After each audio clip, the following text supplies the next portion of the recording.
Assalamualaikum warahmatullahi wabarakatuh. Kami dari kelompok 11 akan mempresentasikan hasil materi kami, yaitu dengan tema evaluasi kinerja dan desentralisasi. Kelompok 11 terdiri dari Nuriatus Syahrolatun Nisa dengan NIM 3 digit terakhir 188 dan saya sendiri Resdiananda Adaninggar dengan NIM 3 digit terakhir 192 dan yang terakhir yaitu dengan Yulio Edwin Fernanda NIM 3 digit terakhir 199. Di sini saya akan menjelaskan tentang pendekatan pengambilan keputusan, di mana sistem akuntansi pertanggungjawaban adalah sistem yang mengukur berbagai hal yang dicapai setiap pusat pertanggungjawaban menurut informasi yang dibutuhkan para manajer untuk mengoperasikan pusat pertanggungjawaban mereka.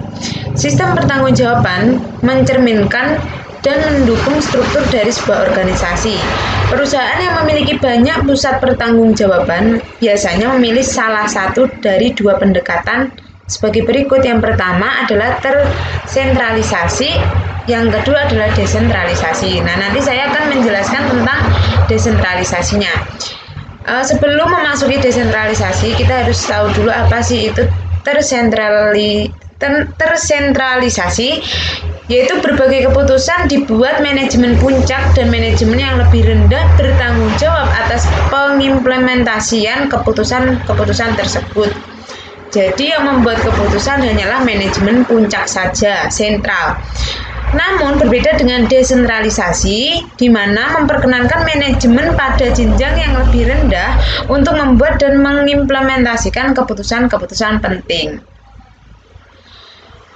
Nah, alasan-alasan perusahaan itu perlu untuk melakukan desentralisasi. Yang pertama adalah memfokuskan dan menggunakan informasi lokal, di mana kualitas dari berbagai keputusan dipengaruhi oleh kualitas informasi yang tersedia, sejalan dengan pertumbuhan perusahaan dan penambahan operasi di pasar dan area yang berbeda. Manajemen pusat mungkin tidak memahami kondisi lokal.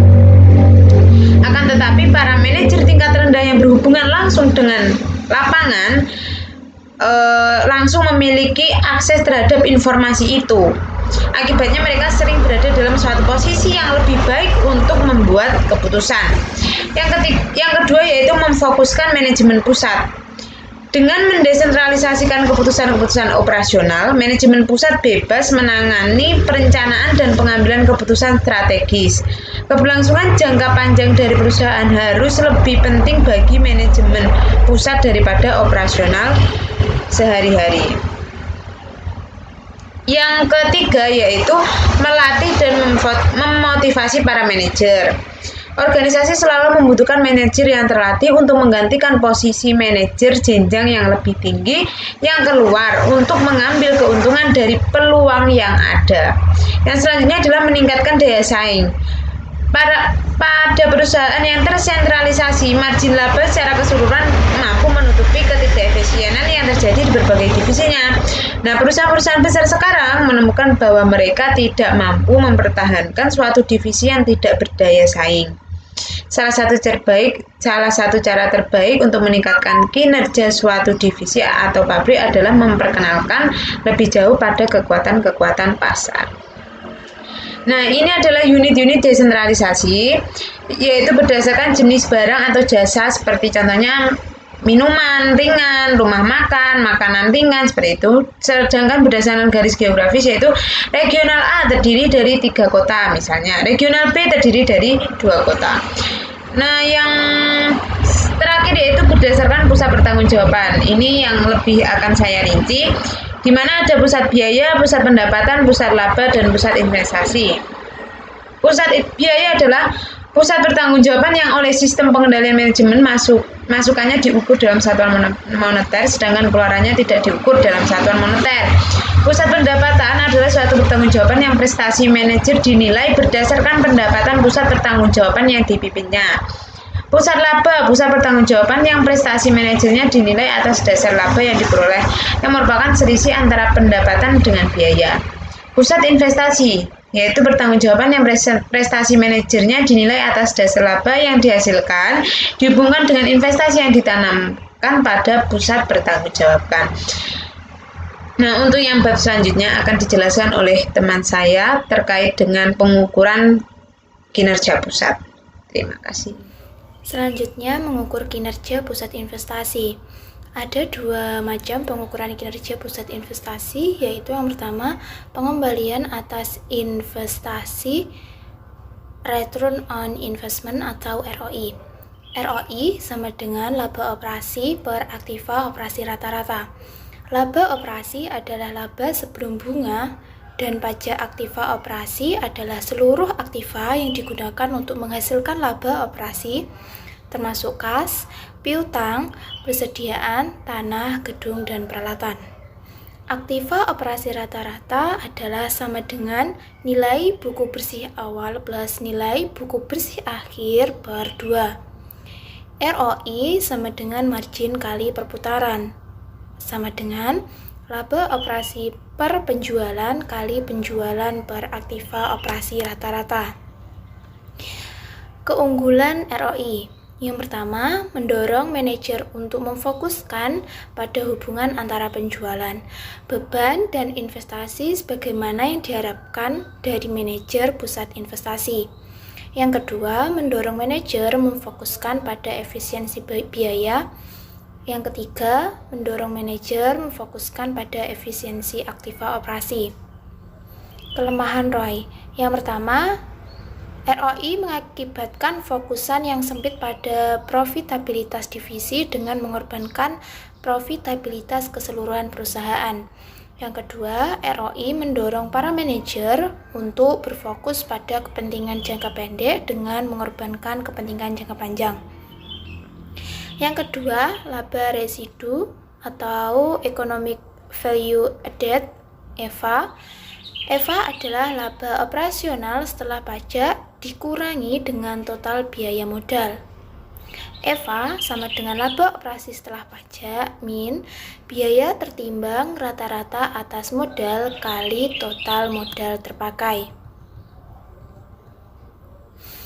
Pengukuran dan penghargaan kinerja manajer dapat berupa pembayaran insentif manajer, kompensasi manajemen, atau penghargaan manajerial berupa kenaikan gaji, bonus berdasarkan laba perusahaan, opsi saham, kompensasi non-keuangan. Pendapatan harga transfer ada 3 metode. Yang pertama, harga pasar, harga transfer yang dinegosiasi, dan harga transfer berdasarkan biaya. Selanjutnya adalah transfer pricing. Transfer pricing adalah suatu kebijakan yang diatur oleh perusahaan untuk menentukan harga transfer atas suatu transaksi, baik harga atas barang, jasa, harta tak berwujud, ataupun transaksi finansial yang dilakukan oleh perusahaan. Yang selanjutnya adalah tujuan dari transfer pricing. Dari sisi hukum perseroan, transfer pricing dapat digunakan sebagai alat untuk meningkatkan efisiensi dan sinergi antara perusahaan dengan pemegang sahamnya. Dari sisi akuntansi manajerial, transfer pricing dapat digunakan untuk memaksimumkan laba suatu perusahaan melalui penentuan harga barang atau jasa oleh suatu unit organisasi dari suatu perusahaan kepada unit organisasi lainnya dalam perusahaan yang sama. Dan dari perspektif perpajakan, transfer pricing adalah suatu kebijakan harga dalam transaksi yang dilakukan oleh pihak-pihak yang mempunyai hubungan istimewa. Yang selanjutnya adalah konotasi negatif transfer pricing. Dalam prakteknya, transfer pricing sering dikaitkan dengan kegiatan manipulasi harga transfer untuk memperkecil jumlah pajak yang terutang. Oleh karena itu, transfer pricing juga lekat makna peyoratif. Makna peyoratif di sini memiliki arti pengalihan atas penghasilan kena pajak dari suatu perusahaan dalam suatu grup perusahaan multinasional ke perusahaan lain dalam grup perusahaan yang sama di negara yang memiliki tarif pajak lebih rendah. Hal ini dilakukan dalam rangka untuk mengurangi total beban pajak dari grup perusahaan multinasional tersebut. Yang terakhir adalah peraturan mengenai transfer pricing.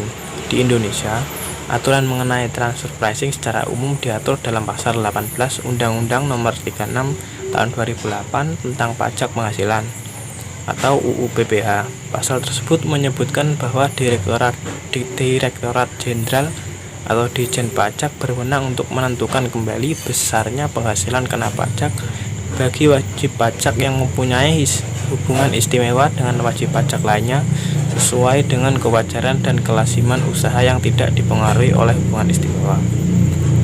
Aturan lebih lanjut dan detail tentang transfer pricing juga dituangkan dalam Peraturan Dirjen Pajak Nomor 32 Tahun 2011. Di dalam aturan tersebut disebutkan pengertian arm's length principle atau harga atau laba atas transaksi yang dilakukan oleh pihak-pihak yang tidak mempunyai hubungan istimewa ditentukan oleh kekuatan pasar sehingga transaksi tersebut mencerminkan harga pasar yang wajar. Tidak hanya itu, Ditjen Pajak juga telah mengeluarkan aturan lebih lanjut terkait dengan transfer pricing yang tercantum dalam Peraturan Menteri Keuangan Nomor 23/PMK 03/2016 tentang jenis dokumen dan atau informasi tambahan yang wajib disimpan oleh wajib pajak yang melakukan transaksi dengan para pihak yang mempunyai hubungan istimewa dan tata cara pengelolaannya.